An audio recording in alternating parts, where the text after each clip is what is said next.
So yun, tinanggal na natin yung kanyang idle bushing. Ito yung luma. Ayan o. Ito yung luma. Medyo manipis na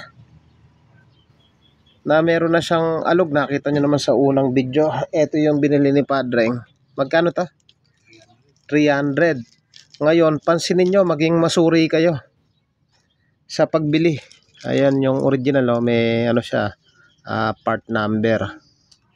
O 300. Pansinin nyo, ito. Yung luma, ito mataas. Mataas na ganon. Ito manipis. So nandito yung laki sa dulo. So pag ganyan kanipis, syempre automatic yan, malakas yung alog. So madali lang naman, may video naman tayo nito. May tutorial tayo nito na sa video natin. Hindi matadyakan ni Padreng yung motor niya, Barako. Hindi matadyakan. Ito yung nasira.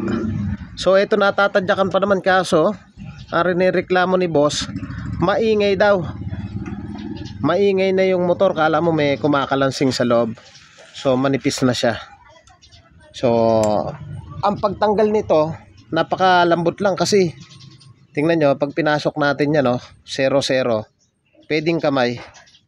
So ngayon syempre, pag nakasalpak na dyan, yung luma, nakasalpak dito, medyo masikip na dahil nga gas-gas na dito.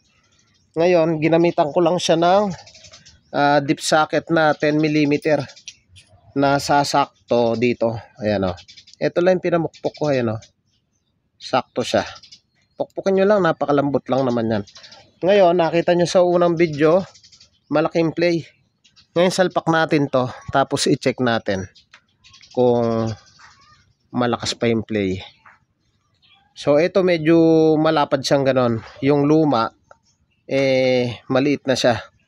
Kaya sa circlip gumaganon siya. May circlip yan sa dulo Ayan, may circlip siyang naglalak na ganyan. Ngayon nga kung pudpud na yan, umaalog na ng ganon. So salpak natin. Ayan o. Tingnan nyo, lagpasan o. Pinantay ko rito. Nakapantay, iyan o, lagpas siya o. Samantala yung luma, hindi siya lumalagpas. Salpak na natin to. Nakasan natin yung kanyang idle gear, yung bushing. Kanina sa unang video, pag ginaganon ko, may ingay. Ito o, binabatak ko na. Tuktok natin. Kanina pag tinuktok ko rito, may ingay. Ito wala o. Dito. Wala Hindi natin. Kanina ginaganon ko siya. Up and down. May play. Ito wala So possible na talagang dito nga nagmumula yung ingay. Yung ingay ba nito lalo na pag matulin?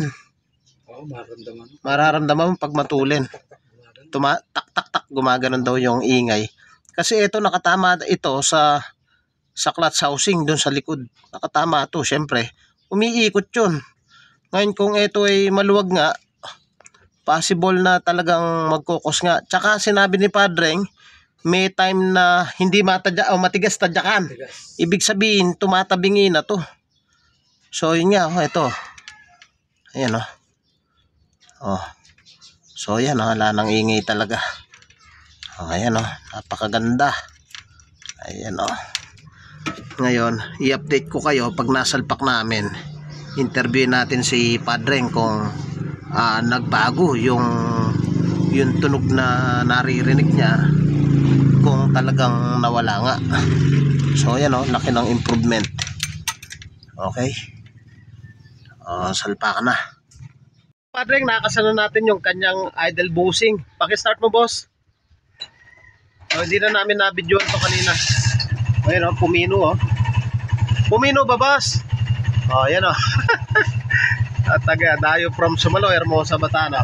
Mga Padreng, kung nagustuhan mo ganitong tutorial at bago ka pa lang sa akin channel, huwag niyo pong kalimutan na paki-like, paki-subscribe at paki-hit na rin po yung notification bell para updated po kayo sa mga videos na kagaya nito.